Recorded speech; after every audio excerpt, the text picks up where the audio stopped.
नमस्कार, मी राघव. 22 वर्षाचा एक साधा मुलगा. नुकतंच माझं ग्रॅज्युएशन संपलं होतं आणि पुढच्या करिअरचा विचार करत मी सध्या घरीच होतो. माझं आयुष्य तसं सरळच चाललं होतं, पण मनात कुठेतरी एक रिकामेपणा होतं. कुणीतरी हवं होतं ज्याच्याशी मी मनातलं बोलू शकेन. मी माझ्या काका-काकूंच्या घरी राहायला होतो. काका त्यांच्या बिझनेसमध्ये खूप व्यस्त असायचे. ते सकाळी बाहेर गेले की थेट रात्रीच घरी यायचे. आणि घरात उरायचो आम्ही दोघंच, मी आणि माझी काकू, जिचं नाव होतं माया. नावाला साजेसा तिचा स्वभाव होता, पण तिच्या सौंदर्यापुढे आजही कोणाचंही लक्ष विचलित व्हावं असं तिचं व्यक्तिमत्व होतं. दुपारची वेळ होती. बाहेर उन्हाचा पारा चांगला चढला होता. काका कामासाठी शहराबाहेर गेले होते. मी हॉलमध्ये सोफ्यावर पडून मोबाईल बघत होतो. तेवढ्यात काकू तिच्या खोलीतून बाहेर आली. तिने नेसलेली ती साधी सुती साडी आणि विस्कटलेले केस.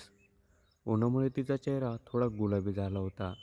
ती माझ्याजवळ आली आणि हळूच म्हणाली, "राघव, अरे हॉलमध्ये एवढा उकडा आहे. तू इथे का बसला आहेस? माझ्या रूममध्ये ये, तिथे AC चालू आहे. तिथे शांतपणे बसून तुझी कामं कर ना." तिचा तो प्रेमळ आग्रह मी मोडू शकलो नाही. मी तिच्या रूममध्ये गेलो. रूममध्ये शिरताच एक सुखद गारवा जाणवला आणि त्यासोबतच काकूच्या अत्तराचा तो मंद सुगंध जो थेट मनाला भिडत होता. आम्ही दोघेही बेडवर थोड्या अंतरावर बसलो होतो. सुरुवातीला काही क्षण शांतता होती. मग काकूने शांतता तोडली. "राघव, कॉलेज संपल्यापासून तू खूप शांत शांत असतोस रे. काही अडचण आहे का? की कोणाची आठवण येते?" असं म्हणून तिने मिश्किलपणे माझ्याकडे पाहितले. मी थोडा लाजलो आणि म्हणालो, "तसं काही नाही गं काकू, बस उगीचच." तिने हळूच आपला हात पुढे केला आणि माझ्या हातावर ठेवला. तिचा तो स्पर्श किती मऊ आणि नाजूक होता, माझ्या अंगावर सरसर काटा आला. ती माझ्या डोळ्यात बघून म्हणाली, "बघ, तुझं मन काय म्हणतंय ते मला कळतंय. तुलाही कुणाची तरी साथ हवी आहे ना?" तिच्या त्या बोलण्यात एक वेगळी जादू होती. तिची नजर माझ्या चेहऱ्यावर फिरत होती. त्या दुपारी मला पहिल्यांदा जाणवलं की काकूच्या मनातही एक प्रकारचं एकाकीपण आहे आणि तिलाही कुणाच्या तरी जवळकीची गरज आहे. तिने हळूच माझं डोकं आपल्या खांद्यावर घेतलं. त्या स्पर्शाने माझं हृदय जोरात धडधडू लागलं. ती म्हणाली, "आता रोज दुपारी तू येतेच येत जा. आपण गप्पा मारू, वेळ घालवू. मलाही आता एकटं वाटणार नाही." पहिल्या दिवसाच्या त्या स्पर्शाने माझ्या मनात विचारांचं काहूर माजलं होतं. रात्रभर मला झोप लागली नाही. दुसऱ्या दिवशी सकाळपासूनच माझं लक्ष घड्याळाकडे होतं. काका कधी बाहेर जातात आणि कधी ती दुपार होते, याची मी आतुरतेने वाट पाहत होतो. शेवटी 11 वाजता काका निघाले आणि घराचा दरवाजा बंद झाला. अर्ध्या तासानंतर काकूने हॉलमध्ये येऊन फक्त माझ्याकडे पाहितलं आणि एक मंद हास्य दिलं. तिने काहीच न बोलता आपल्या खोलीकडे पाऊल टाकलं. मीही एखाद्या संमोहनाखाली आल्यासारखा तिच्या मागे मागे गेलो. खोलीत शिरताच तिने दरवाजाची कडी लावली. तो कट असा आवाज माझ्या काळजात धस्स करून गेला. आज काकू वेगळीच दिसत होती. तिने गडद रंगाची साडी नेसली होती आणि केस मोकळे सोडले होते. "ए राघव, इथे बस," ती म्हणाली आणि मी स्वतः बेडवर रेलून बसली. मी तिच्या जवळ जाऊन बसलो, तसा तिने आपला हात माझ्या खांद्यावर फिरवला. तिची बोट माझ्या त्वचेला स्पर्श करत होती, ज्यामुळे माझ्या अंगावर शहारा येत होता. "आज खूप गरम होतंय ना," असं म्हणत तिने ACचं तापमान अजून कमी केलं. तिने हळूच माझ्या डोळ्यात पाहिलं. तिचे डोळे आज खूपच काही सांगून जात होते. "तुला भीती वाटते का रे?" ती अगदी जवळ येऊन विचारलं. तिच्या श्वासाचा उबार स्पर्श माझ्या गालाला जाणवत होता. मी फक्त मान हलवून नाही म्हणालो. तिने हळूच आपला हात माझ्या गालावर फिरवला. तो क्षण इतका रोमांचक होता की मला काहीच करावं सुचत नव्हतं. तिने हळूच माझं तोंड तिच्या जवळ ओढलं आणि माझ्या कपाळावर एक नाजूक माया केली. "तू खूपच लाजळू आहेस राघव," ती कुजबजली. तिच्या आवाजातला तो ओलावा मला मोहित करत होता. तिने आपले दोन्ही हात माझ्या हातात गुंफले आणि मला स्वतःकडे ओढलं. आमचे चेहरे आता एकमेकांच्या अगदी जवळ होते. बाहेर पक्ष्यांचा किलबिलाट शांत झाला होता, पण आमच्या दोघांच्या हृदयाची धडधड मात्र स्पष्ट ऐकू येत होती. त्या दुपारी आम्ही शब्दांचा वापर कमी आणि स्पर्शाचा वापर जास्त केला. तिने माझ्या हातातला धरून आपल्या जवळ ओढलं. तो स्पर्श इतका रेशमी होता की मला वाटलं, हे स्वप्न तर नाही ना?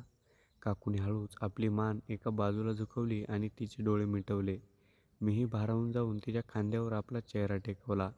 त्या एका स्पर्शाने आमच्यातली सगळी अंतर मिटून टाकली होती. दुपारचे 2 वाजले होते. खोलीत एसीचा गारवा होता, पण आमच्या दोघांमधील जवळीक वातावरणात एक वेगळीच ऊब निर्माण होत होती. कारण आजही माझ्या बहुतांश शांतपणे डोकं ठेवून बसली होती. तिचे मोकळे केस माझ्या चेहऱ्याला स्पर्श करत होते. आज ती थोडी शांत होती. जणू तिला काहीतरी सांगायचं होतं. राघव, ती अगदी हळू आवाजात म्हणाली, "हो काकू, तुला माहिती आहे, या घरात मी खूप एकटी असायचे. काकांकडे पैसा आहे, सुख आहे, पण माझ्यासाठी वेळ मात्र कधीच नव्हता. या 4 भिंतीत मला खायला उठायच्या. पण तू आल्यापासून मला पुन्हा जगल्यासारखं वाटतंय."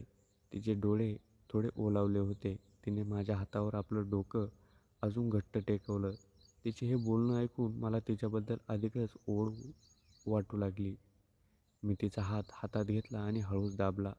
"मी आहे ना तुझ्यासोबत, तू काळजी नको करू," मी म्हणालो. काकूने मान वर करून माझ्याकडे पाहिलं. तिच्या डोळ्यात एक प्रकारची शरम आणि तितकीच ओढ होती. तिने हळूच आपले हात माझ्या गालावर ठेवले. "खरंच राघव, तू मला कधी सोडून तर जाणार नाहीस ना?"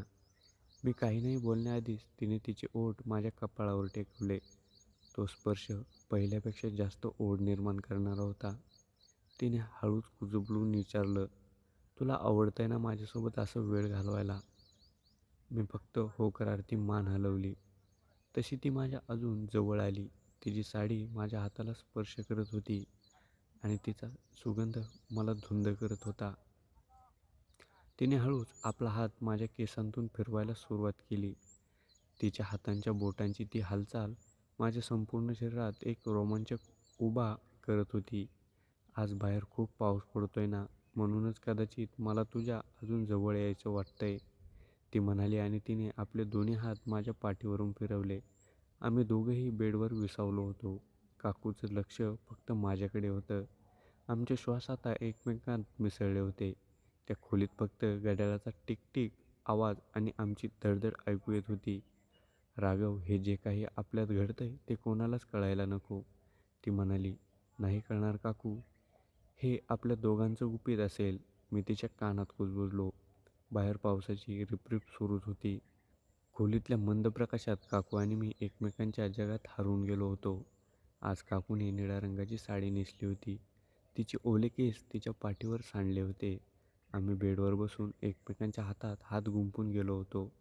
"राघव, कधी-कधी वाटतं की ही वेळ अशीच थांबून जावी," ती माझ्या डोळ्यात पाहत म्हणाली. तिने आपला चेहरा माझ्या चेहऱ्याच्या इतक्या जवळ आणला की मला तिच्या श्वासाचा गंध येऊ लागला. मी तिचा हात हळूच ओढला आणि तिला आपल्या मिठीत घेतलं. तिच्या अंगाचा स्पर्श आज अधिकच मऊ आणि सुखद जाणवत होता.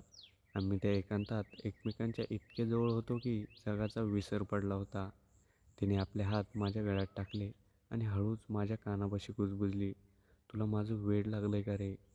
मी काही बोलण्याऐवजी फक्त तिची साथ घट्ट पकडली. तिने डोळे मिटून घेतले आणि तिचा चेहरा माझ्या खांद्यावर विसावला. तो क्षण अतिशय रोमांचक होता. पण तेवढ्यात खालच्या मजल्यावर घराच्या मुख्य दरवाजाचा आवाज आला. कडाक. दरवाजा उघडला गेला आणि कोणाचे तरी पाय वाजले. आम्ही दोघेही एकदम दचकलो. आमचे श्वास रोखले गेले. काकू ताडकन उभी राहिली आणि तिने आपली साडी सावरली.